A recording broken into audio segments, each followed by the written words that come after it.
welcome and introduce to you Alexander Keefe, writer based in Los Angeles.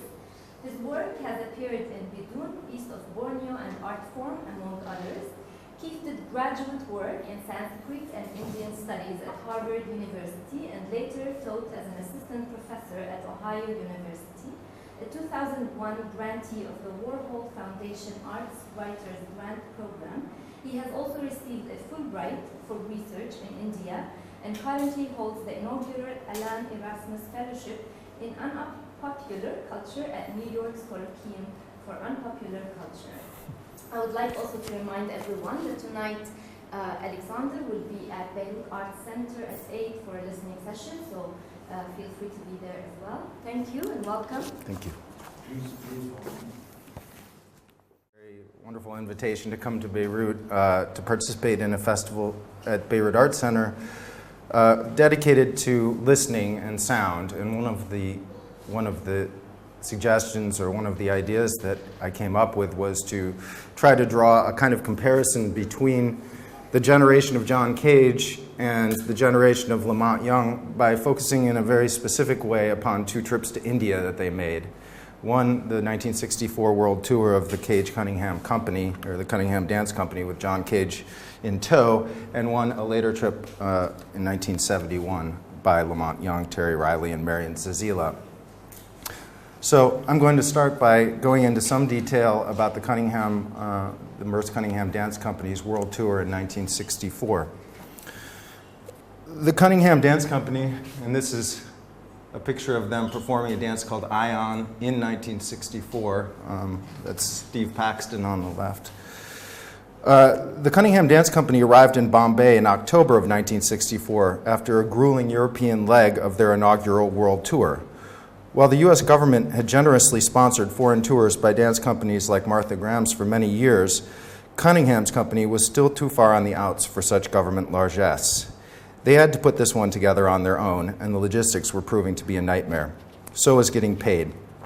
Nerves were on edge, bodies were beyond bruised, and so were several mighty egos. One of them, Robert Rauschenberg, who had just won the 1964 painting prize in Venice, becoming the first American painter to win this prize, which was a huge deal and had attracted a massive amount of publicity, which really pissed off Merce Cunningham. And so were several mighty egos. In fact, by the time the tour was half over, India will have done to the Cunningham Company much what it did to Alexander the Great's army, marking a kind of limit and a kind of death. The glory days of the Cunningham Company were ending. But that's skipping ahead. For John Cage, seen here in 1964, who accompanied the tour as musical director, it was a dream come true. Carolyn Brown, one of the principal dancers for the company, remembers him saying he was glad he had lived his life in such a way that it made it possible for him to be in India. And what way was that? Well, one can guess by the reception crew. Geeta Sarabhai, seen here on the right, known familiarly as Geeta Men, whom Cage had first met as an impecunious and largely unknown young composer in New York in 1946, during the middle of a catastrophic personal crisis and the collapse of his marriage to Xenia. Geeta Ben was there to meet him. When she came to New York, she was an ambitious, bright, young musical scion of one of India's most elite families, and she was there to study Western music. Basically, John Cage, who at this time had stopped composing music due to this personal crisis, entered into a kind of educational exchange with Geeta. Geeta was a serious student of Indian music before she came to New York, but she was probably following the principle of know thy enemy and coming to New York to study 12-tone serialism and other aspects of modern Western music. Cage and Geeta set up a kind of daily meeting where they would exchange information on Indian aesthetics and Indian philosophy on the one hand, and then Cage would teach her 12-tone serialism on the other. Cage had practically stopped composing before he began meeting almost every day with Geeta Ben. She also gave him copies of several books by Sri Lankan-born art historian and cultural nationalist A.K. Kumaraswamy. What Cage took from his brief course of study of India was not so much as an appreciation of actual Indian music or art, but rather a set of dicta. One, that the purpose of music is to quiet the mind and make it susceptible to divine influence. Two, that art should not imitate nature in its form, but in its manner of operation. Cage John Cage's freedom from the messy vulgarities of living Indian musics allowed him to transform these sketchy premises into a full-blown and very American, very mid-century project for liberation, or better and more American still, freedom. After a brief but productive flirtation with these somewhat Indian aesthetics, shared by Merce at the time, Cage found himself drifting ever more firmly in the direction of Zen, then being taught in New York by the venerable D.T. Suzuki. But he never gave up his ties to the Sarabhai clan or to India. And this was a wise move. Cage was no doubt aware of the Sarabhai's reputation for artistic patronage and extreme wealth. What made keeping in touch rather more easy than it would have been for the average John was that the Sarabhai family was extremely cosmopolitan, traveled frequently, and maintained active correspondence with a global network of friends and acquaintances. It was through the Sarabhais that the Cunningham Company had been invited to India, and they were going to pay for almost the whole thing to boot.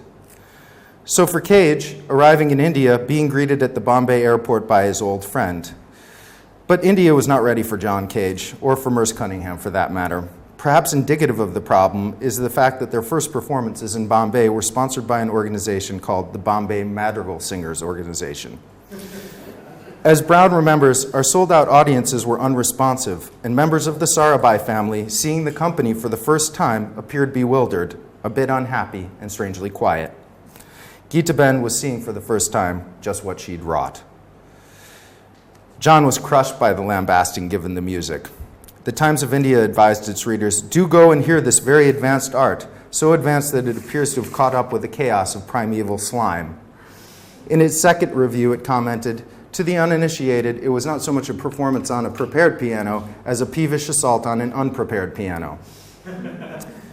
Poor John, naively believing that because he so admired India, India would respond in kind. The Bombay shows did not go well, but things were looking up by the time they reached Sarabhai Central, the western Indian city of Ahmedabad, which the family was almost single-handedly positioning for a leadership role in the emergence of a modern, non-aligned India. This is very fuzzy, but Bombay is here and Ahmedabad is quite nearby. It's a center of textile industry going back centuries, and this is how the Sarabhais had made their money. This was kind of their home base. Fostering an archipelago of alt-modern institutions that ranged from the nation's first Montessori school, seen here in dilapidated present-day condition. This was designed by an architect named B.V. Doshi, who was Corbusier's assistant, to the research facilities for India's nascent space and nuclear programs. Brown describes the scene of their arrival. Our night train, the Gujarat Mail, pulled into Ahmedabad early the next morning. On the platform to greet us were other members of the Sarabhai family, whose guests we would be for 5 extraordinary days. Sorted into several cars, we made our way out of the teeming city into the countryside. Waiting at the gate of a walled-in compound was a band of musicians from the local jail, dressed in white, with red and gold epaulets and fezzed turbans, who serenaded us with bagpipes, drums, and other instruments. When all the automobiles had assembled, our caravan proceeded into the Sarabhai compound with the band bringing up the rear, still playing. The frenetic hurly-burly of Bombay quickly receded as we inhaled the tranquil oasis of the retreat, a tropical paradise of trees, flowers, shrubs, lily ponds, and pavilions of intricate Mughal-inspired decoration, with peacocks strutting around under luxuriant foliage among Indian and Greek statues. Set amid the vast acreage was the main house, a 4-story structure with terraces and balconies, large enough to accommodate 50 house guests, with a complete apartment for each of Ambalal Sarabhai's 7 adult children. This is a house that had played host to Isamu Noguchi in the 50s, as well as Alexander Calder, and continued to play host to many artists right up into the present day. In time, each one of the adult children had come to construct their own home, and one of them is the Sarabhai Villa, which is an important early work by Corbusier, which was designed as the residence for one of the Sarabhai children. And some of the lucky company members actually stayed in this residence. Later, when Rauschenberg came back to India, he always stayed here, and you'll notice it has a Corbusier water slide from the 2nd floor into the pool, which I think is the only one of those.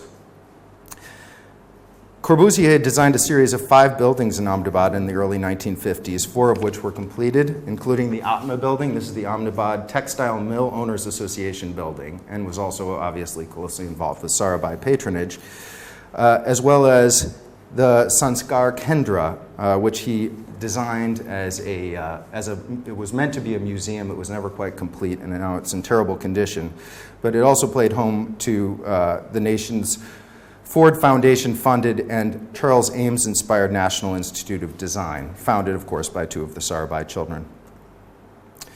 However, their performance itself was held somewhere a bit less prepossessing, a somewhat Art Deco building called the Mangaldas Town Hall, with terrible acoustics and a lousy floor, designed by the colonial all-rounder Claude Batley in the 1930s, and that is not it. Sorry, I skipped ahead. Our Ahmedabad performances were in the Mangaldas Town Hall, where seats in the gallery could be had for just 1 rupee. Toilets were simply holes in the concrete floor. Accounts of the company's time in Ahmedabad read much like accounts of other artists' time visiting the Sarabhai clan there, a tradition that started as early as the 40s and 50s, and arguably stretches back to earlier pre-colonial patronage practices. They were treated, in short, like tourists, VIP tourists to be sure, but tourists nonetheless, protected from street food, entertained with hokey staged cultural evenings, featuring dance and poetry and things like that, puppets. Unfortunately, the royal treatment could not prevent the long-stewing bad vibes between Cage and Cunningham on the one hand and Robert Rauschenberg on the other from boiling over. Rauschenberg was on the tour to design sets and design costumes, but as I said, having won the painting prize in Venice during the middle of the European leg of the tour, his fame suddenly was skyrocketing. And so there was a major clash of egos. By the time the company left Ahmedabad, Rauschenberg and Cage had had it out. Rauschenberg demanded the return of $1,000 that he had lent the company very recently, and after the end of the tour, he would not work again with Cunningham and Cage until the year of 1976. After Ahmedabad, the company performed in Chandigarh, the Corbusier-designed city, and Delhi. The trip was a disaster from this point on, with hotel reservations messed up, buses not arriving on time, the usual frustrations of travel amplified by frayed nerves in India itself. The Sarabhais had scheduled the stop in Chandigarh because they thought everyone would want to see Corbusier-designed city. While they were there, they performed in the Tagore Theater, designed by one of Corbusier's team, a young Indian architect named Aditya Prakash. This had just been completed in 1961, and according to accounts of the performance, there still wasn't electricity in the building. And backstage, there was ironing of the costumes was being done by a 10-year-old boy whose iron was heated on a charcoal brazier tended by a still smaller, younger boy. But interesting, and this is a shot of the stage at the Tagore Theater. But interestingly, the less westernized their audience was, at least as the company perceived it, the more they enjoyed the performance. This was a pattern repeated throughout the company's time in India, which was their first stop after Europe, after all. "What wonderful audiences," one of the dancers said of the Punjabis. "Totally unwesternized, they responded to the dances with uninhibited gusto, whether laughing and applauding with childlike glee in the middle of the dances when we jumped and leaped, or gasping in shock whenever a man lifted or even touched a woman. At moments, they became suddenly silent. Whether in awe or bewilderment, we never knew. They also never got paid. Long story, more bad vibes." Supposedly on their way out of town, the manager of the theater, the Tagore Theater, told John Cage apologetically, "If we'd known how good you were, we wouldn't have treated you so badly."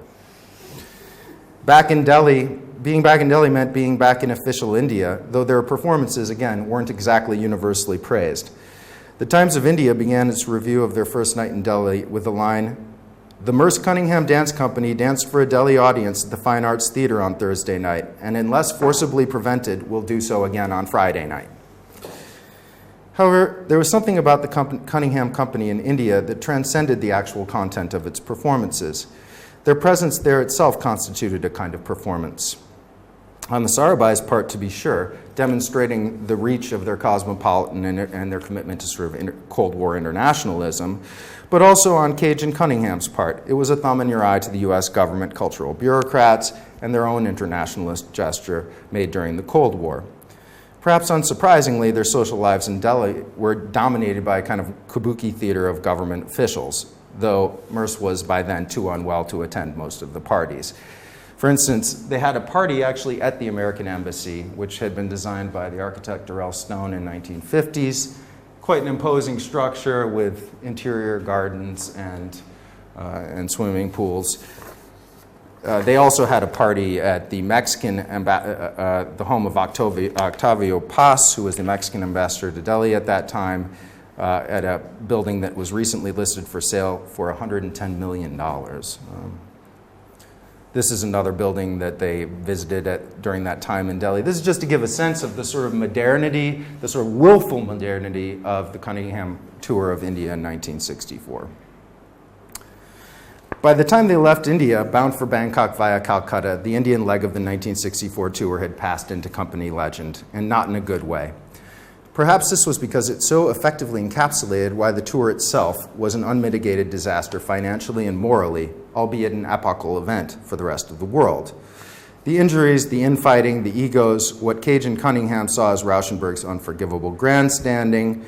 It's a little remark that the official straw that broke the camel's back, by all accounts, was a press conference Rauschenberg gave in Tokyo during the company's final stop, where he allegedly said that my greatest canvas is the Merce Cunningham Dance Company. And Merce did not take that the right way. By this time, so much of the press attention was being devoted to Rauschenberg that Merce and Cage were reaching a breaking point. Things had already boiled over in Ahmedabad, in the heart of one of post-colonial India's most hopeful urban, cultural, and educational experiments. I always imagine them fighting in Corbusier's Villa Sarabai. Corbusier is staged and set for the Cage-Rauschenberg face-off and final fuck-off. But in Tokyo, what amounted to an intensive residency at the Sogetsu Art Center, things fell apart when Cage and Cunningham arrived late and left early for a live Rauschenberg painting event. Rauschenberg quit the company in a pique. It later emerged that Merce had left early to try to head off one of the dancers at the airport who was also leaving early. Basically, at the end of the Merce Cunningham tour, the world tour, all of the original company kind of came apart. Very few of the original dancers remained. One of the dances they performed on the tour was Winter Branch, when you see an image from it here with the dancer Carolyn Brown next to Merce. It's a dark, enigmatic piece for 6 dancers that Merce put together in 1964, just in time for rehearsals for the world tour. Aptly described by Cunningham archivist David Vaughan as Merce at his most uncompromising, Winter Branch consists of falls. Slow falls, fast falls, arching falls, leaping falls, turning falls, serpentine twisting falls, supported falls, all connected by pedestrian, walking, dragging, rolling, and crawling. Many people saw it as a very violent dance. For the dancers, it could be excruciating, and not just because of the dance's preternatural slowness. It's a glacially slow dance. But it was also the sound. Although the dance begins in total silence, it certainly didn't stay that way. Perhaps responding to the dance's bleak darkness and its implicit sense of violence, company music director John Cage did the still very young composer Lamont Young the great honor of selecting one of his pieces as the accompanying music. Clive Barnes, dance critic who was in attendance at one of the World Tour performances, described it like this in a review. Winter Branch is an exercise in fear and intimidation. The dancers wear tracksuits in black, and black bars of grime are slashed across their cheeks. Bodies roll over in unloving, unfunny judo. A group piles up, buddies afraid of the dark, afraid of the crunch. The mood of the ballet is like a dark stain on blotting paper. At times you want to shout out to the people on stage that it's all right, it's only a game, damn it. But you hardly like to, and you take refuge in suppressed, embarrassed laughter. At last, the silence comes to a climax, and you have the noise of Lamont Young's music to hide away from, so you can think yourself down from the pain threshold of the music. It takes the mind off the creeping sickness on stage, and suddenly, like a flatulent red-nosed comic on dead cue, an object, half familiar, wholly terrifying, truntles across, and this is hysterically funny. Myth and technology combine to make a joke of a nameless terror and make it with domestic objects put to undomestic use. The dancers completely hated Lamont's piece, which was played at ear-splitting volume, and it's a piece that Lamont put together in 1960 called Two Sounds. I thought maybe I could play a quick excerpt of it just to give a sense, but I'm not sure if I can master the technology. I won't play this all. You have to imagine it quite a bit louder. So you can hear, this is a piece that Lamont put together on tape in 1960. And what it basically consists of is him and his buddy Terry Riley scraping pieces of glass with metal to create these crazy friction sounds. Lamont was in the process of making a lot of music like this. He had been to Darmstadt in 1958 and seen David Tudor making music by moving chairs and scraping things on the ground. He came back to Berkeley and took this much further by making entire suites of music. And so the piece goes on like this. And unfortunately, at this volume, it's pretty hard to make out what's actually wonderful about it. Let me see if I can get my picture viewer back up. Ah, yeah. There's the young Mr. Young. Composer Cornelius Cardew, who was also in attendance at one of the performances, wrote this. One further composition reached England in 1964 when the Merce Cunningham Dance Company was at Sadler's Wells in the Phoenix Theater for a season. Cunningham had choreographed a composition called Two Sounds. The composer had provided two sounds on separate tapes to be started at different points during the ballet. When the first sound starts, you cannot imagine that any more horrible sound exists in the whole world. Then the second sound comes in, and you have to admit you were wrong. Sensitive Cardew, intuiting that there must be something here other than neurotic violence and ugliness. And a lot of the early reactions to Lamont Young's music essentially focused on it as a kind of anti-music, and a kind of prank, or as a kind of extreme ugliness. This was basically a total misunderstanding of what he was trying to do. It would be an understatement to say that some found the music grating, but then they kind of had a point. The piece had in fact been conceived and executed by scraping metal against glass. Lamont did it with the help of a man he'd only met quite recently, but with whom he would become closely linked, Terry Riley, then just 23 years old. Terry had met Lamont in Berkeley in 1958, or as he later put it, I sort of got into his gravitational field. Lamont and I became kind of inseparable, he says, of that period when their fellow graduate students at Berkeley included Pauline Oliveros. I just remember we were never apart. He would come over to my house and we'd always be listening to records or transcribing stuff or talking about different things. He was into Coltrane, early Coltrane, before anybody knew John Coltrane. And as an aside, 1957 was the year that Coltrane's debut album came out. He had already had experience listening to Asian music earlier than I had, and he introduced me to Gagaku and even Indian music. Lamont's ideas about music were impressive to be sure, but so was his look. Again, from Terry Riley. Everything he did was different. He was extremely eccentric. He was avant-garde in his dress. He didn't wear any socks. He had this little goatee and beret, and he had long hair. This was the late 50s, before the Beatles. So when I saw Lamont, I thought, oh yeah, this is a brother.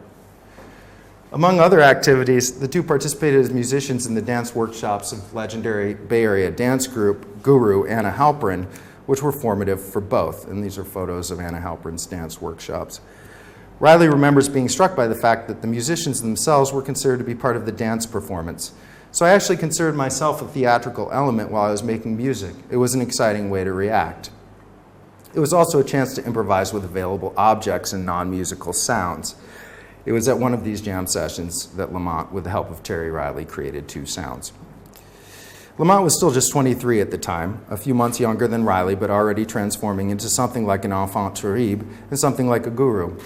He hadn't been to India yet, at least not in the flesh, but he'd been there in ear all right, beginning one auspicious day in 1957 when he caught the sounds of Ali Akbar Khan's Music of India morning and evening ragas wafting through UCLA's campus, the place where, instead of studying composition, Young studied ethnomusicology, in the place where the academic discipline of ethnomusicology itself was being invented, an experimental addition to a suite of new disciplines loosely grouped together under the name area studies and lavishly funded by institutions like the Ford Foundation. Ethnomusicology was no exception. UCLA's acquisition of the first gamelan ensemble imported to the United States from Java was paid for by the Ford Foundation, who also funded visits by living masters to the U.S. as well as field work abroad by American grad students, inaugurating the first successful, albeit problematic, inclusion of an Asian courtly music in a post-war academic context. Indeed, the story of this seminal recording by Ali Akbar Khan, recorded in April 1955 at MoMA in New York, is broadly illustrative of the deep entanglement between the arrival of Indian classical music in the United States and its Cold War internationalist context. The performance was part of something called the Living Arts of India Festival, a multi-pronged event with music arranged by Indo-Philic violinist Yehudi Menuhin, with funding from the Ford Foundation and John D. Rockefeller, who was in the process of setting up the Asia Society at that time. From UCLA's Ford Foundation-funded acquisition of Gagaku instruments and a Javanese gamelan to Ali Akbar Khan's landmark recording, there was a concerted effort underway to create bridges between cultural elites and institutions in the United States and newly independent India, part of a bigger cultural diplomacy push into the free world, characterized by jazz band tours, Radio America, and the CCF.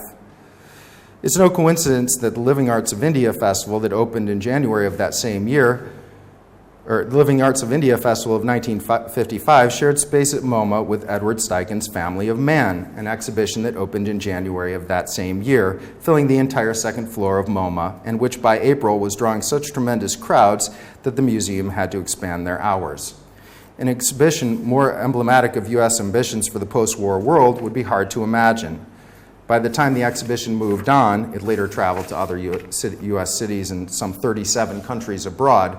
250,000 visitors had passed through a series of temporary walls, and this gives some sense of the way that the Family of Man show was hung at MoMA. Essentially, you see small images, big images, and it was hung in a way that visitors were encouraged to sort of move among them and piece together their own experience. It was quite an experimental curation. Khan's performance that April was recorded and distributed by Angel Records in the U.S., the same record that Young rushed out to purchase after hearing at UCLA, and has loomed large in any number of accounts of discovering Indian music in the late 50s and early 60s. Included were extensive liner notes drawn from the original MoMA program. Audience members, and by extension home listeners, were advised, in listening to the playing of a raga, we must remember that in India the fine arts are approached as a spiritual experience. Both the audience and the artist participate in the music and together find in the performance an expression of divine beauty that is a manifestation of the eternal.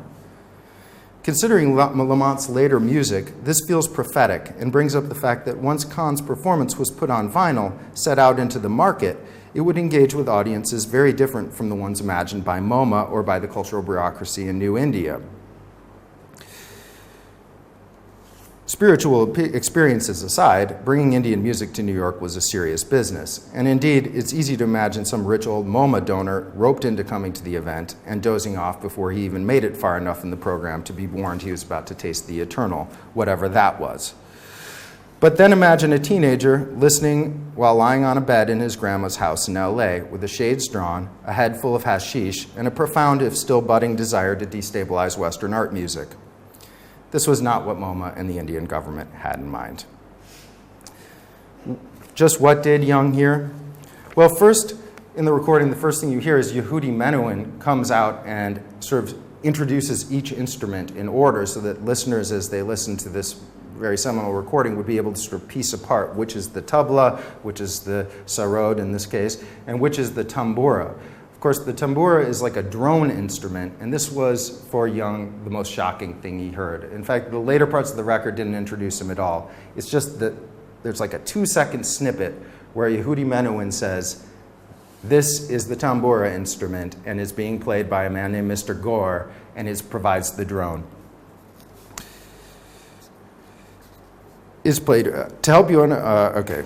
It's somehow appropriate that side A of the record that follows consists of a performance of the raga Sindh Bhairavi, which the liner notes and voiceover both explain is a morning raga, a new notion to most, this connection between time and performance. Because in the sound of that 1 or 2 seconds of that naked tambura, this drone sound, Lamont Young heard an echo of the whistling power lines outside the cabin in southwestern Idaho, where he first heard what he later called the dream chord. Lamont claims that as a child, he actually grew up at first in this cabin before moving to LA when he was about 8. Lamont says that as a child, he used to hear the wind going through the chinks in the walls of his house and also going through the power lines that ran by. And these sort of formed a kind of Aeolian harp effect that he later called the dream chord and became a very important part of his music. What happened when he heard the tambura drone on the Indian record that Ali Akbar Khan made was that a sort of synthesis of ideas came together in his head, that these sort of uncreated, as it were, natural kind of sounds of the wind moving through things were also related to this Indian music and the idea of morning music versus afternoon music. All these things become very important to his later career. Young's early career, his exposure to the music of David Tudor, his study of serialism, his neo-Dada verbal compositions, his early minimalist works, all of this covers a terrain far too vast to explore in a talk. I must skip slightly ahead to a period around 1962 when Young's music and his theater entered a distinctly new phase, one that managed to combine avant-garde electronics and mid-century Cold War Indophilia into a potent ayahuasca that he called the Theater of Eternal Music. And this is a performance of Lamont Young performing with Tony Conrad on the left, Marian Zazeelain just to his right, and to the right of Marian is John Cale. The Theater of Eternal Music was an ensemble of young avant-gardists who met daily in the loft studio of Lamont and Marian to practice and record their music. Every so often they even performed. What they played, whether practicing or rehearsing, were snatches drawn from several massive, sprawling, and incomplete compositions, such as The Tortoise, His Dreams and Journeys, that's one of the titles, a piece without fixed score or dimensions. Instead of a score, its massive expansion is achieved through the application of improvisatory and ritualistically repetitive techniques applied to tiny pre-planned and semi-notated musical ideas that he called modules. These improvisations were guided by a set of rules, algorithms he called them, that excluded certain harmonic intervals, say, or included others. Performances were drawn from the Tortoise piece and another similarly endless piece called Four Dreams of China. And they were given names that include information as to the exact time and date the performance occurred, and sometimes a whole lot more information as well. For example, the first realization of the Theater of Eternal Music under that name at New York's Pocket Theater in fall of 1964 was titled The Tortoise Droning Selected Pitches from the Holy Numbers of the Two Black Tigers, the Green Tiger and the Hermit. A performance a few weeks later had this for a title: The Tortoise Recalling the Drone of the Holy Numbers as they were revealed in the dreams of the whirlwind and the obsidian gong and illuminated by the sawmill, the green sawtooth ocelot, and the high-tension line step-down transformer. It was quite a mouthful, but more than that, it was quite a headful. Jill Johnston vividly describes the scene in an enthusiastic piece in the Village Voice that concludes, the dissemination of culture by way of original tapes by Young in house, office, and brothel could conceivably raise the culture to an unusual level of sanity. To survey Young's relationship with Indian and Asian aesthetics and music in this period would alone fill at least 2 talks. Take, for an example, his mobilization of a profoundly Indian tortoise mythology as an organizing theme for the Theater of Eternal Music. Lamont and Marian Zazeelain, his partner, had been given a pet turtle, which, following conventional translationese, they christened a tortoise. Not only did they build an elaborate, heady mythology around this turtle, who they named 44 for obscure reasons, but they took it a step further, amplifying the sound of the aquarium motor to generate one of the Theater of Eternal Music's signature mega drones. So there's a little motor inside the aquarium of the turtle. They took the sound of this and essentially made it the basis for the drone for the Theater of Eternal Music's rehearsals. In ancient Indian mythology, or so they thought, the tortoise stands for staying still, for epically long durations of time, for the primordial at the base of the world. In a program note from 1964, he introduced his concept of the dream house, utopian musical research stations where drone music may play without stopping for thousands of years. And I'm just going to select a little bit from this text, but you can see the whole thing up there. He says, as in the life of the tortoise, the drone is the first sound. It lasts forever and cannot have begun, but is taken up again from time to time until it lasts forever as continuous sound in dream houses, where many musicians and students will live and execute a musical work. Dream houses will allow music which after a year, 10 years, 100 years, or more of a constant sound would not only be a real living organism with a life and tradition all its own, but one with a capacity to propel itself by its own momentum. He envisioned a network of these dream houses where essentially single chords or single sort of constellations of sounds with massive drones would just be played for thousands of years and sort of run as an experiment in what might happen. It will become easier as we move further into this period of sound. We will become more attached to sound, he writes. We will be able to have precisely the right sound in every dream room, playroom, and workroom, further reinforcing the integral proportions resonating through structure, dream house, at which performers, students, and listeners may visit even from long distances away, or at which they may spend long periods of dream time, weaving the ageless quotients of the tortoise in the tapestry of eternal music.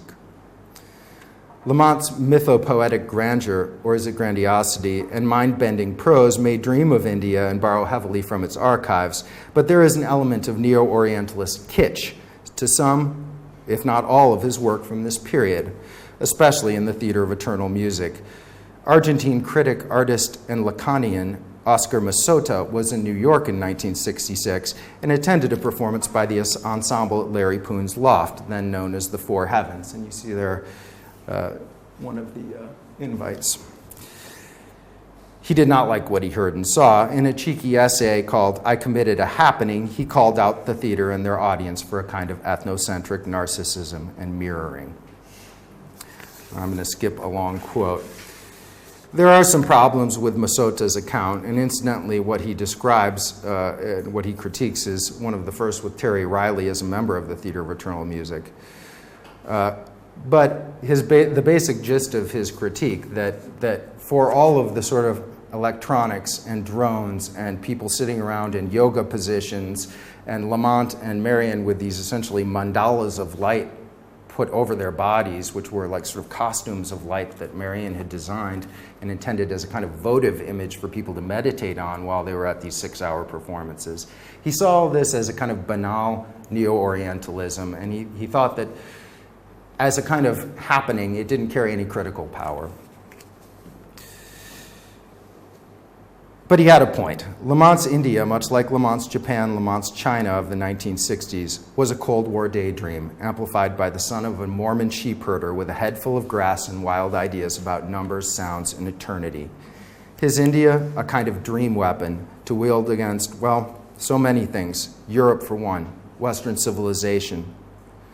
But while he was, as always, ahead of the game in that sense, a rebel soldier in the avant-garde, he was also part of the zeitgeist. This was a period when Indian stuff was becoming very familiar in New York and very boring for many people. India was coming to New York, and finally, some Indians as well. Lamont Young's magic mirror was about to point two ways. You see here, it's Pundit Pran Naat. I'm going to start this last section of my talk with a quote from Lamont, and this is something he wrote in 1996 about the man he calls Guruji. Guruji projected a state of continuous transmission of an ocean of spiritual love. So great was his love that he made each student feel that he loved them beyond all others, just as did Krishna with Radha and each of the gopis. In fact, Guruji very much lived the life of Krishna. His life was charmed, and he was constantly surrounded by adoring disciples. Each chapter of his life was set in an array of miraculous occurrences and visionary apparitions. None of it would have happened if they hadn't lifted the Oriental Exclusion Act of 1924. Until the egregiously racist Immigration Act of 1924 was lifted in 1965, visits by actual Asians to the U.S. were necessarily at least somewhat high-level privileged affairs by people like Gita Sarabhai, who met with Cage in the 40s, or well-established Indian government-approved artists such as Ali Akbar Khan. Small fish in the Sarkari music world of All India Radio, like Pundit Pran Naat, could hardly expect a coveted passport and ticket abroad. The end of the exclusion in 1965 brought with it to New York a veritable flood of would-be gurus, yoga teachers, musicians skilled and otherwise, healers, and a surprising number of people who straddled the lucrative, incense-scented entrepreneurial middle ground that somehow spanned all of the above. Among these latter men, as they almost all were, must be counted one Shyam Patnagar, an ambitious young Indian man running a yoga ashram in New Jersey, whom Lamont and Marian met in 1967 at a concert. Gita Ben's guide to Indian aesthetics had been bookish, assimilated, and translated into ordinary English, and was adaptable by John Cage for his own purposes. It was, in short, exactly the kind of quote-unquote traditional India, one comfortably at home in the modern state, that the Sarabhais were hoping to project at home and abroad. Depeopled and unburdened by direct contact with living Indian musicians, Gita's introduction could hardly have been safer for Cage's Western palate. And Gita herself was a Montessori-educated cosmopolitan from one of the wealthiest families in India. To her, India was a pliable fantasy. To Cage, a pipe dream from the pages of a book. Shyam Bhatnagar probably brought a book or two with him. Who knows and who cares? That wasn't important compared with what else he had brought from India, tapes of his teacher singing. Really, really good tapes. And he told him, you've got to hear this. His name is Pandit Pran Nath, and then he put on a recording. After hearing it, Lamont Young told Terry Riley, who was also in New York at that time, and anyone else who would listen, that he had never heard someone sing so perfectly in tune. Young had a legendarily good ear for pitch, and he simply could not understand what he was hearing. And that was enough. Lamont Young had found his source, had finally encountered an other he deemed worthy. Religious stories are full of parables like this, tales of some precocious but indomitable young buck brought to heel by the overwhelming charisma and power of a living saint. Rebel turns into devotee, disciple, and his submission carries that much force for it. Lamont later wrote, Guruji once gave me the example that a disciple should be like a sandal, ready for the teacher to step into and walk on. This was the devotion Guruji expected, and this was the devotion that allowed him to transmit spiritual love to the disciple on the highest level. By the spring of 1970, Lamont and Marian had teamed up with Shyam Bhatnagar to bring Pandit Pran Nath to New York, announcing in the pages of the Village Voice in April of that year, Nadam Brahmam. It opens in Sanskrit. Sound is God. I am the sound that is God.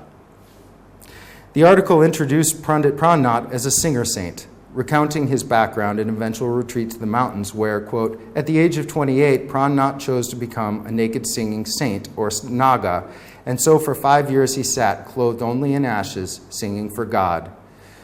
This is the most powerful image Young leaves with the reader, that of the naked yogi, the wandering Sufi singer, whose absolute control over pitch and tone constituted a kind of esoteric science, a bridge between the singing of the Vedic gods at the origin of time and the cosmic vibrational physics and neurochemistry of the future-shocked freaks. It was perfectly in line with the shifting mood downtown. Gone was the cool Zen reserve and rational skepticism of John Cage and Stockhausen.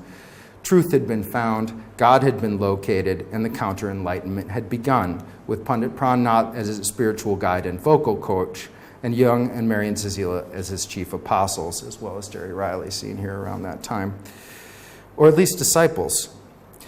Feeling drawn, quote, like iron filings to a magnet to Pandit Pran Nath, they took formal initiation as his students and disciples in a ceremony that spring in 1970, beginning a 26-year relationship that would only end, or as they say, shift registers, with Pandit Pran Nath's death in 1996. Terry Riley was soon to join them. In May of 1970, Pandit Pran Nath traveled to California, where Terry was living at that time. As Peter Lavazzoli describes it, based on extensive interviews with Riley, having already heard Pandit Pran Nath's voice on tape, Riley was deeply affected by their first meeting. Unable to comprehend what Pandit Pran Nath was doing in his singing, Riley was simply mesmerized by the sound of his voice. Riley's time with Pandit Pran Nath in California was life-changing for both men, foreshadowing Pandit Pran Nath's eventual shift to the West Coast toward the end of his life and inaugurating Riley's own lifelong formal discipleship to his teacher. For both Young and Zazeelain, as well as Riley then, the spring of 1970 found them all falling in love. Summer brought parting, but fall found all of them back in Europe, where Riley met up with Pandit Pran Nath again in France to continue his studies. It wasn't long enough. In the fall, they would all go to India.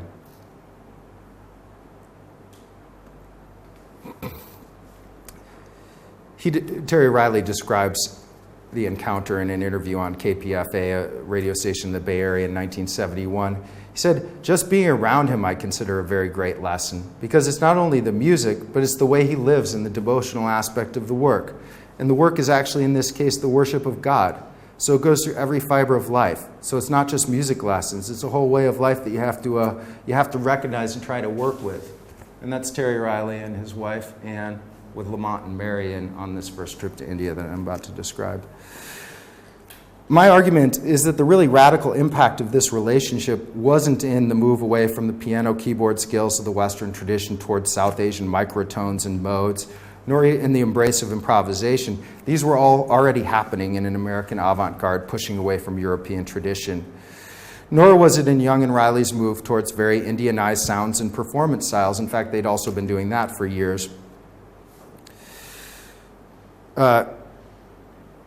Even a brief sample of Lamont Young's music recorded in the years before his meeting with Pandit Pran Nath will show that Hindustani vocal music was already an incredibly strong influence. Riley, too, Terry Riley, when he was not performing vocals with the Theater of Eternal Music, was deeply involved with his own Indian music.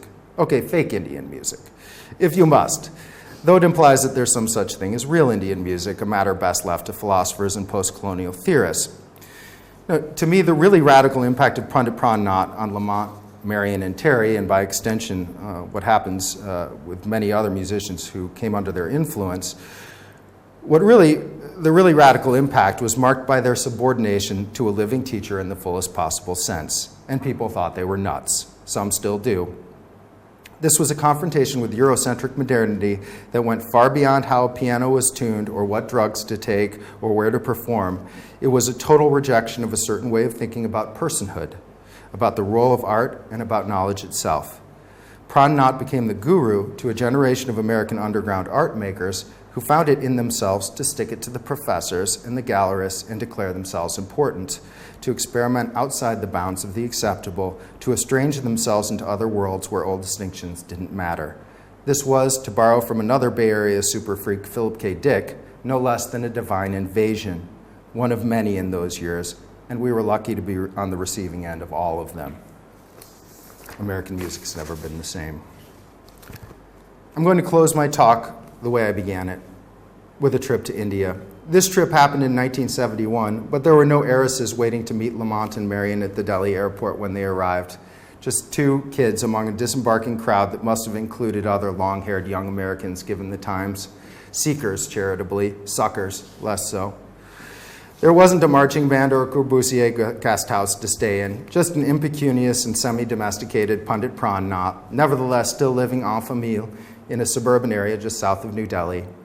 They would spend the next half year living with him, rising between 4 and 5 a.m. for daily practice and only taking breaks for excursions out of Delhi that were as much spiritual pilgrimage as sightseeing.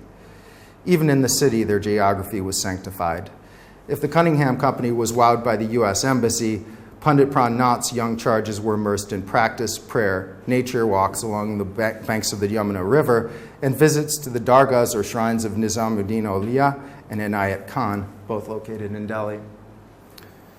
Pandit Pran Nath himself was very religious, albeit heterodox by today's benighted standards, and a regular visitor to both shrines, where sacred sound and quasi-courtly etiquette form fixed points in the sensuous swirl of devotees' offerings and the smell of roses.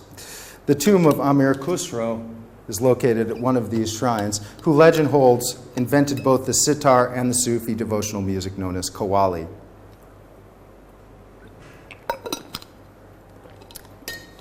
What did Lamont and Terry learn there? It wasn't just sound. It was how to behave. It was how to be a human. It was how to not just dig on eternity, not just dream it, but touch it and smell it, grab it and never let go. And you can see here some of the sort of courtly etiquette that's involved with performances at these shrines, and this is something that was highly impressive to both men. It's the tomb of Inayat Khan.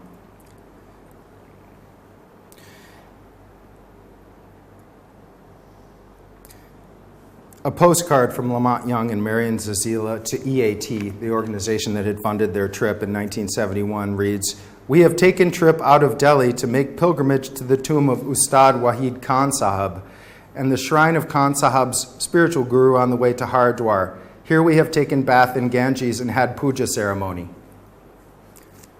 There is a recommendation letter on file in EAT's archives that is perhaps unique. Signed by Pandit Pran, the typed letter exhorts whomever it may concern to give, quote, all possible support to his students Lamont Young and Marian Zazeelain. What strikes me reading it is that it sounds like it was written by someone else, probably Young or Zazeelain. What strikes me about reading the above postcard from Lamont Young and Marian to EAT is how much it sounds like it was written by Pandit Pran. Call it an epistolary chiasmus of the soul. Whatever else happened during their first trip to India, Riley, Young, and Zazeelain came back as avant sadhus and disciples to the core. Pandit Pran became an expat, spending the rest of his days, for the most part, in the United States. Young and Zazeelain arrived in New Delhi in the middle of February 1971. They had met and begun studying with Pandit Pran in New York in January of 1970 and were planning on an extended stay in Delhi under his tutelage. Terry Riley, who, like Lamont, had become Pandit Pran's formal disciple the year before, was there as well. They spent most of their time in India in a quiet part of South Delhi, staying with Pandit Pran and his family in their home at Kailash Colony. Studying with the strict Pran was akin, Terry Riley once told me, to undergoing intense psychoanalysis. During the afternoons, they frequented other parts of the city. It's clear from the transcripts, however, that their EAT-funded India trip was as important for connecting with Pandit Pran's own sacred geography and lineage as it was for learning the music. It was a connection that yielded, among other things, at least one minor medical miracle. This is from Lamont. One of the first things we did in the course of our trip, our teacher, Pandit Pran, took us on a pilgrimage. First, we were in Delhi most of the time having lessons every day, waking up early with the sun and practicing a few hours, and then he would take us out and show us parts of Delhi. And later he took us on a pilgrimage to visit the tomb of his teacher, his guru. And we also went to the tomb of his teacher's spiritual guru as opposed to his teacher's musical guru. And we went to the Ganges at Haridwar to bathe in the Ganges and to see what that was all about. And Mary and I had a special puja ceremony on the banks of the Ganga, which is supposed to keep us together for all of eternity. Why don't you tell about this pilgrimage, because you remember the names of the towns better than I do. And then Marian picks it up. We went to the tomb of Pandit Pran's guru, Ustad Abdul Wahid Khan Sahib in Saharanpur. I was really surprised to see that it's not only in the middle of the town, not that I thought it would be in a special place. It is in a special place, but it's hard to see immediately. It's sort of behind a garage where work is going on everywhere. It's a small tomb, and there's a little hut next to it, and a little old woman and man lived there and attend the grave from time to time. And when we were there, we brought some incense, and when we were there, the woman sort of crept out of her hut and swept the leaves off the stone, and we stood around and had a prayer and thought about this man who had done such a fantastic thing for Indian music and what his connection to us was. What was his connection? For this, we have to go back to the early stages of Pandit Pran's own, occasionally somewhat apocryphal-sounding biography. Pandit Pran was born in Lahore in 1918 to a wealthy Hindu family. He is said to have run away from home at age 13 to live in the house of a singer named Abdul Wahid Khan, first as a servant, then as a student. Khan was a reclusive and Sufi-minded ustad, or master, in one of North India's gharanas, extended family-based institutions, something like musicians' guilds, that combined pedagogy, stylistic peculiarity, and performance. Abdul Wahid Khan's was called Kirana, taking its name from a small town near Delhi where a legendary singer-saint named Gopal Nayak had settled some 8 centuries ago. According to Gharana lore, the Sultan of Delhi had taken Nayak, the finest musician of his age, in tribute after the sacking of the town of Devgiri, along with the elephants loaded with precious jewels and gold.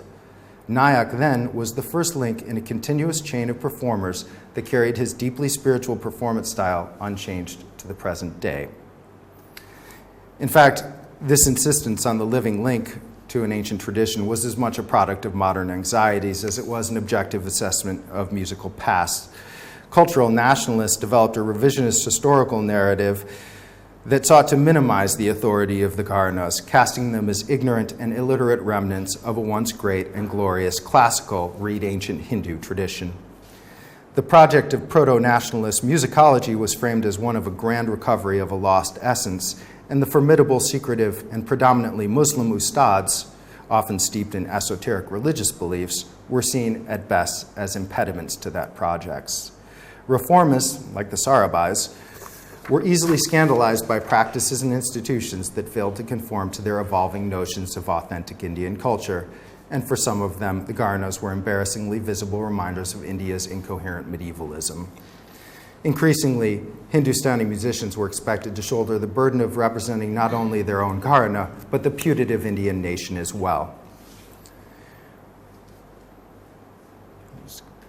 Understanding the politics of classicism and revival in 20th century Indian music is essential for mapping Pran Nath's impact on the American avant-garde. To his students in New York, he was the very embodiment of the timeless and unchanging voice of antiquity, and this was a key part of his appeal. But his persona and story, presented by his disciples and improved upon by enthusiastic critics, was very much a legacy of India's early 20th century culture wars. In a milieu that placed musicologists and musicians in opposing camps, laying exclusive claim to the origin was the ultimate trump card.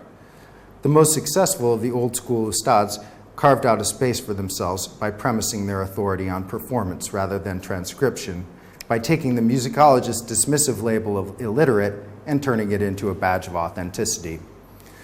Real Indian music, they suggested, was learned by ear through a process of initiation, repetition, and memorization. Real Indian scales escaped musicologist staff notation, just as real singers always exceeded the rubrics of Western-derived musicological modernity. In the case of Pandit Pran Nath's Kirana Gharna, this intractable resistance to academia and thorny insistence on the primacy of orality found its natural complement in a style of singing that represented North Indian vocal music at its most ethereal, solemn, and majestic, focused almost entirely on pitch rather than rhythm, on solitary meditative aesthetic experiences rather than entertainment.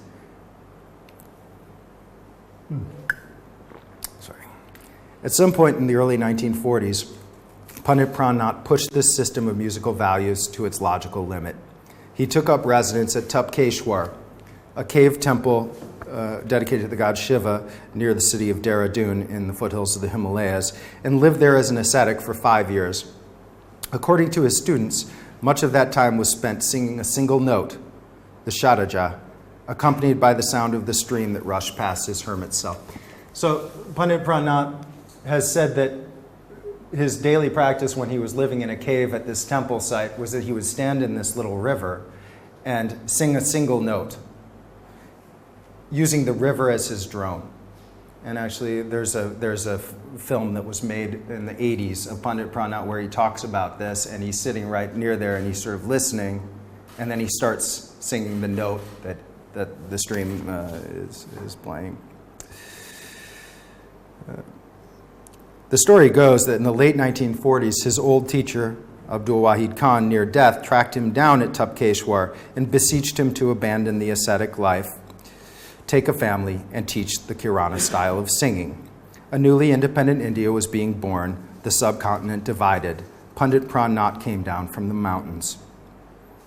In the spring of 1971, with Lamont Young, Marian, Zazeelain, and Terry Riley in tow, he went back for a visit, leading his young charges on a tour of holy sites in the foothills of the Himalaya, taking in Dehradun and the holy city of Haridwar on the Ganges, and meeting with figures ranging from Pandit Pran Nath's own spiritual teacher to other ascetics that he had hung out with. Lamont Young says, an interesting thing about meeting Pandit Pran Nath's spiritual teacher was that before we went to India, Marian had been diagnosed as having a hyperthyroid condition about a month or so before we left, and it was very serious. And one doctor wanted her to take the radioactive iodine treatment, which destroys part of the thyroid.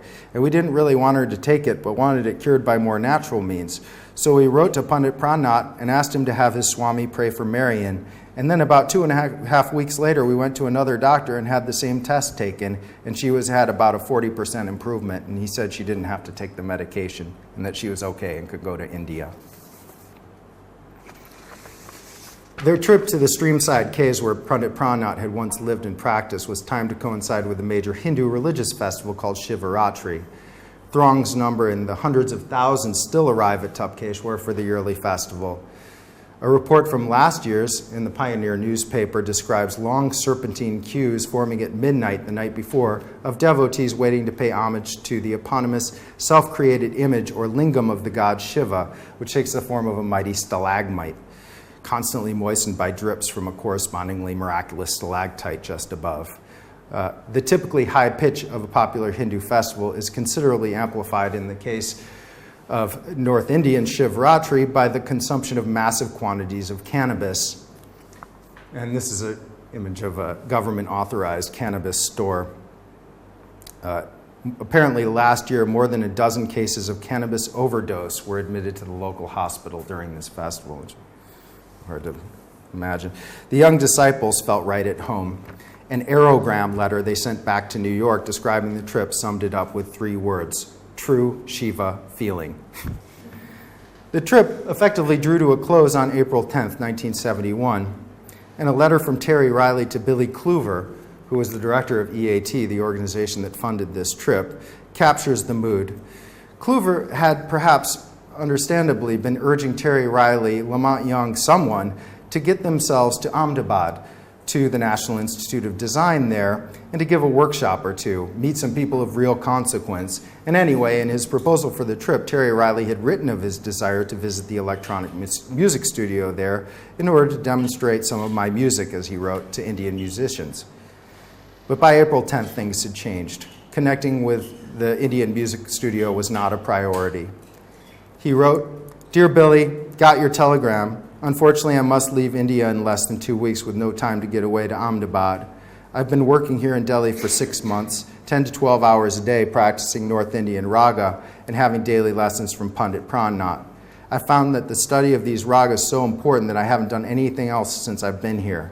I've dropped all my other work just to work with Pandit Prannath, and he is coming with me when I return to the States.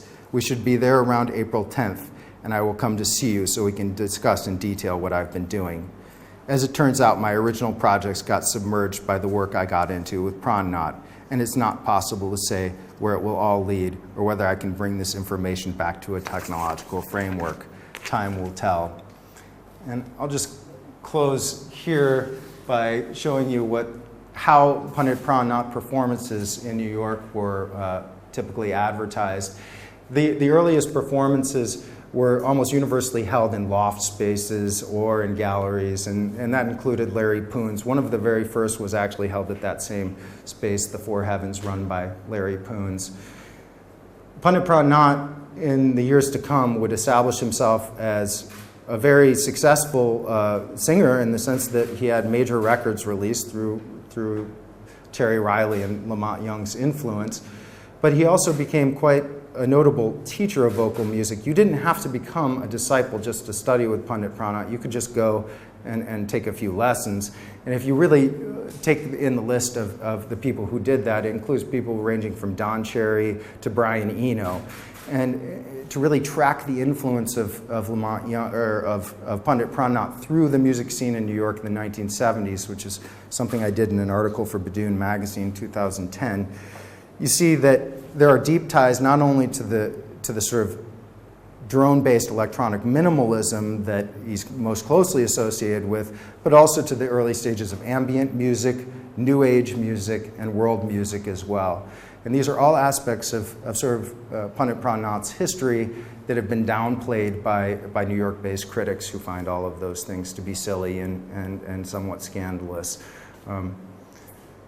I think I'll just close there and let anybody ask any questions. I know that was a lot of material. Thank you for your patience.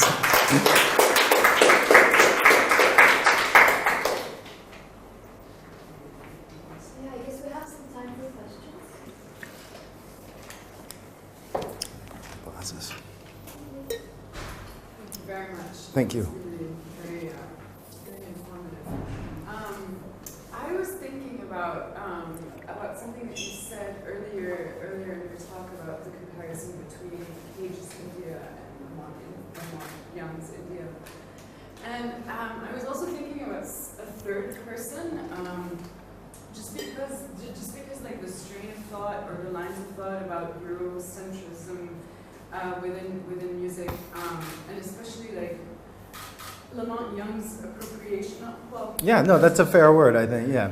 I mean, it's a charged word, yeah, but... Well, it is a charged word. It's become more charged. Even more charged because I'm thinking of another composer. I mean, some of my students are here, and we've just recently also covered Halim al-Daba, who was an Egyptian electronic composer who went to the United States, whom you probably know. And so one of the things that were said about Halim al-Daba that I find interesting, and maybe we could just kind of, maybe we could talk about it in regards to like Cage and Lamont Young, is that, I'm going to also borrow a word, and it's also a very charged word, is that his music also really defied ornamentation, stylistic ornamentation. And so, you know, having been influenced by his agricultural experience and having used that in his compositional processes or thinking, you know, it is still not inscribed within a kind of like larger world music thing. I mean, and this is where I think where Lamont Young is a little bit trapped in this, and that, you know, I mean, I'm not sure, but it might be an entry point of critique. Yeah, I mean, the thing is that like this whole attachment or incorporation of Oriental philosophy, not so much about like instrumentation, but like philosophy is very much. I mean, for me, like Cage. Now, see, Cage is into philosophy, but Lamont doesn't care about it. I mean, see, Lamont likes to tell miraculous stories. See, what I find amazing about Lamont's relationship with India, as someone who had my own very long relationship with the place, is that, you know, if you look at the early period through the 60s, he's so unburdened by most actual information or anything that he's able to just play act this fantasy India, make up new myths that sort of draw from, like, books, but essentially it's just this wild, like, heady, like, made-up thing. Right. And I think that Masota really nails it, and that's 1966, and it's just like, this is totally hokey. Like, that's basically, like, if I were, he's not on enough drugs, he doesn't want to, like, be a part of this scene with a bunch of long-haired people sitting in yogic positions, listening to the Theater of Eternal Music drone for 6 hours. He finds it banal, he describes it as banal. And I think that, like, Lamont himself realized that he reached a limit with that approach to India, maybe, and that this Pundit Pran encounter, of course it happens at just the right time, 1967, it sort of, I noticed myself very clearly the shift in tone in his writing towards like, whoa, he really seems to like be involved with India on a real level. Like what he says, his writing turns into like a very Pundit Pran-esque type of voice, and again, like, there isn't this abstraction into philosophy that you would find with Cage. Cage wants to find an abstract aspect to Indian thought that he can then apply to his own music. Lamont literally just wants to become Pundit Pran. Both him and Terry Riley explicitly say that it's not about learning the music, it's about learning how to behave, it's about learning how to be a person, it's about learning to emulate this model of the guru in a total way. So there's this very anti-philosophical aspect to it, where it's just memorization and rote repetition in terms of musical learning, but also just this whole model of human behavior in terms of personal living. And they still, you know, I have to say, they still maintain all of this stuff. It really took. And in fact, Terry Riley himself is now a guru and has many students. They can, and so Lamont does too, I guess. But Lamont's so weird, he's hard to work with. Yeah, I mean, Lamont is a very eccentric guy. But I don't think I answered your question at all. No, it wasn't really much of a question, really. I was just thinking about this whole thing of like transcending or wanting to, or just kind of like reading this type of, this relationship with. I mean, it's not just Cage and Lamont Young, right? No, of course not. Oliveros, it's also like sure. There's many other. I think that there's an especially interesting thing to say about like their leaning towards this Oriental. At that time, it sort of permutates in different ways. Yeah. One of the ways I got into this research was because I became really interested in exploring the modality of discipleship as as a way of operating within the New York avant-garde during this period. So right now I'm working on a long piece about the dancer Viola Barber, who you saw earlier on the Cunningham tour. She was a lifelong devotee of Meher Baba, an Indian godman of the 1930s, who was silent for almost his entire adult life. And many of his disciples also observed days of silence, including Viola. She became legendary in the Cunningham Company well before John Cage's 4 minutes and 33 seconds for her days of silence, which annoyed everybody and amused them as well. And so it's kind of like creating alternative genealogies for silence. That's one of the things I'm trying to do with that article. And also to talk about what an outsized influence Meher Baba had on the New York dance world of the 1950s, everything from Paul Taylor, Merce Cunningham, but also the American Ballet Theater. I mean, if you really look at it, Meher Baba made a concerted effort to infiltrate, in a sense, the modern dance world in New York in the 1950s, and it worked. And if you try to re-describe the New York dance world using that as a sort of heuristic device, you come up with an incredibly interesting map that defies typical categorizations of ballet versus modern versus Broadway, because he had dancers, disciples who were part of, all of those worlds. I'm curious, are there any accounts of by Pranath on the whole experience, or? Well, yeah, I mean, he was interviewed. His English remained very limited. Okay. He eventually took American citizenship and bought a house in Berkeley. Another of my projects is actually, that I'm hoping to get to later this year, is about his death, because he died surrounded by disciples, and they all had these miraculous visions and dreams the nights after. And there's this whole West Coast story to Pandit Pran Nath.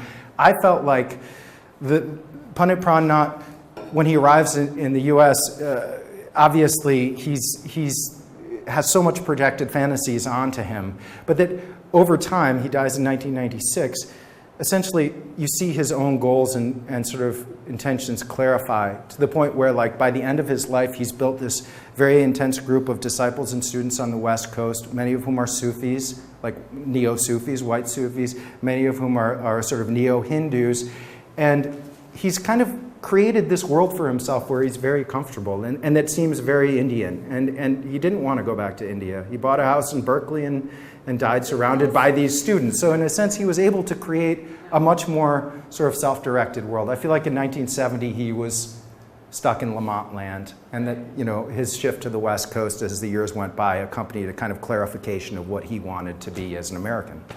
Yeah. I'm sorry, I saw you've been trying. So back in college, I got a whole copy of Research magazine that was on industrial music, and Lamont Young was all over it. Is this story of yes. sort of sensuous encounter with the infinite and all of this, is that part of the origin of industrial music as well? Well, again, Lamont Young is often associated with industrial music, partly because of the music that he made in the 1970s, this drone-based minimalism, but also partly because of things like the Two Sounds piece that I played from when he was already doing these things, like the Trio for Strings in 1958, which is one of his earliest sort of serial type compositions. Itself is very minimal, and if it's played amplified, might sound really like Sano or something. You know what I mean? You'll hear drone rock certainly emerges from a lot of the electronics of theater or tonal music as well. And yeah, just this. So I think that people who are interested in the origins of industrial music often look to New York in the 1960s when you had multimedia performances using electronic drones and live instruments and singing.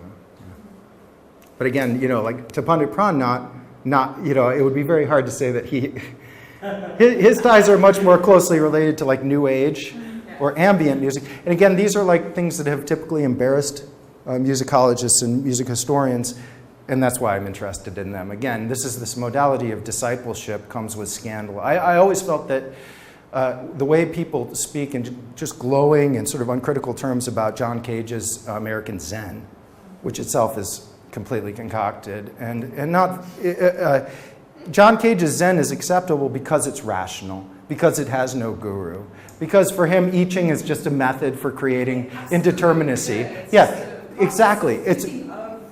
Exactly. He kind of blanks American Zen just into a sort of program for art. That's totally acceptable. This crosses to the point where, like, what's going on here, and that interested me very much. That if you take something like John Cage's 4 minutes and 33 seconds of silence and say, this is such a seminal epochal thing, like, where does the silence come from? Well, of course, it comes from Zen. Well, I don't know. Actually, there's a lot of other sources for silence, and of course, we could talk about John Cage's own repressed sexuality as another source for silence. But and I think that should be brought up. But I'm interested in alternative genealogies for downtown conceptualism, ones that avoid just the typical language of patrilineage, as Mirashore puts it, and looks towards maybe disciples and devotees. It's just scandalous figures that poke an eye into that narrative, and yeah. Yes. It seems, I mean, you're one of the most memorable phrases that you used is this image of these long-haired Americans coming off the plane as seekers or suckers. But it's very interesting that the trip that you describe of Cunningham and Cage, they seem to be the suckers. And I'm not sure why that is. Maybe it's because of Cage's reluctance to fully immerse himself in this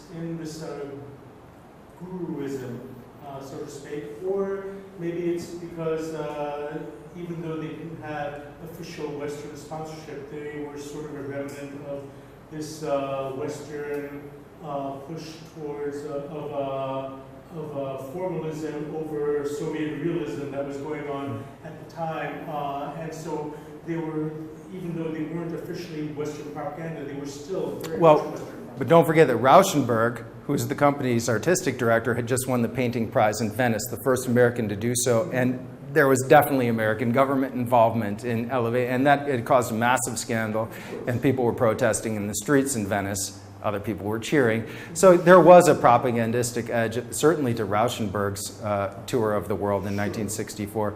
Cage never wanted to propagandize for the U.S. government. He was such an anarchist. But you're very right that, like, in a sense, like, Cage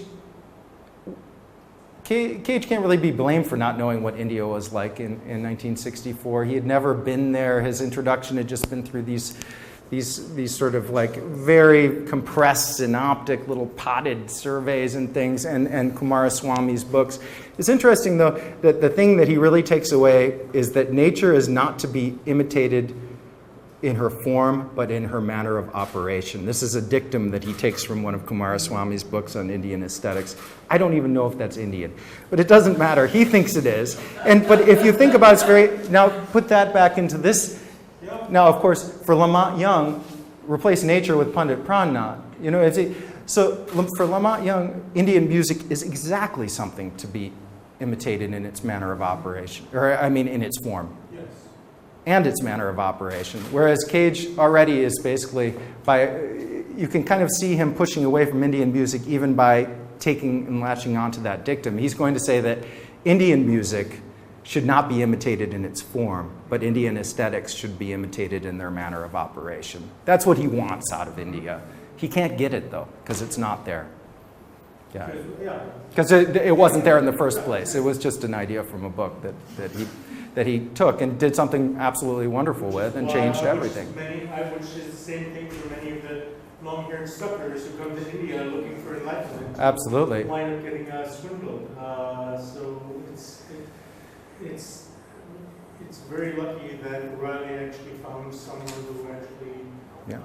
Well, they wouldn't describe it as luck, but you're right. I mean, they did. Pandit Prannath was not an acquisitive person. He was not a fraud on any level. I wish I had good sound equipment. I could play some Pandit Prannath singing, the kind of thing that when they heard it, I totally know what he means, because I had a similar experience myself when I first started listening to Pandit Prannath, and it's kind of like what forced me into all this research, is that he's able to do things with the tone of his voice and with the timbre of his voice that are just almost indescribable. He's able to put shivers through his voice, microtonal, tiny shivers. These are all aspects of Indian music that are well understood and totally theorized. But Pandit Prannath's total control over the timbre of his voice, I can't think of anybody else who can sing like that.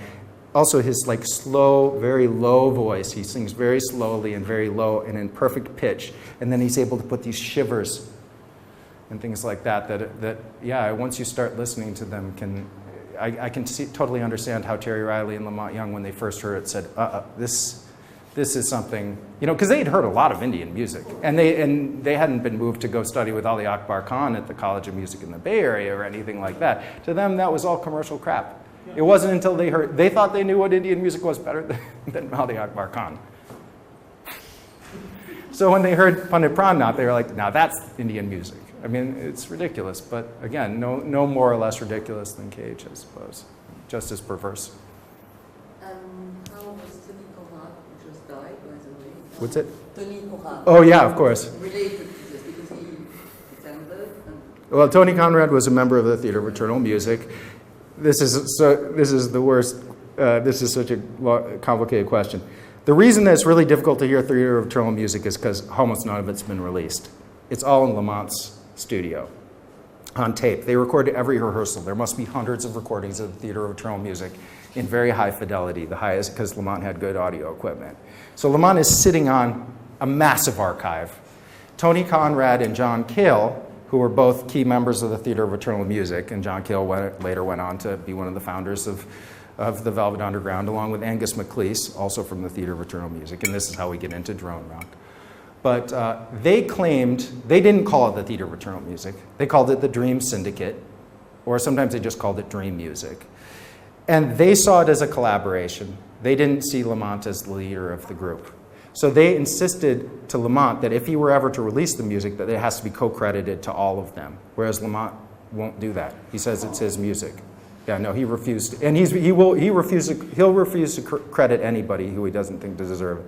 It's very important to him to maintain this sort of composer's control over the music, and he outlasted Tony Conrad.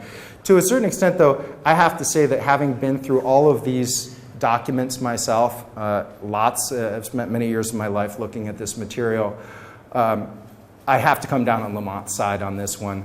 Tony Conrad and John Cale were both really young. They had no career going at all when they started playing with the Theater of Eternal Music. Every account from Oscar Masoda's to Jill Johnston's to whatever critic you want to mention will say Lamont Young's group. Contemporary audiences had no confusion about whose music it was.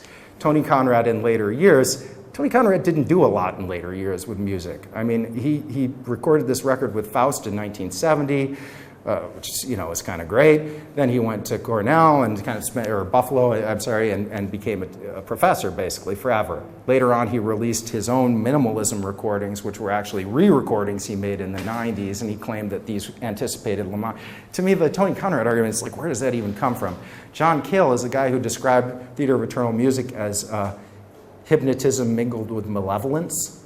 And like John Cale himself was quite a malevolent figure, I don't take their claims very seriously. Terry Riley certainly supports that he wasn't a collaborator. He totally gives all credit to Lamont for Theater of Eternal Music. So does everybody else who ever played with them, John Hassel, etc.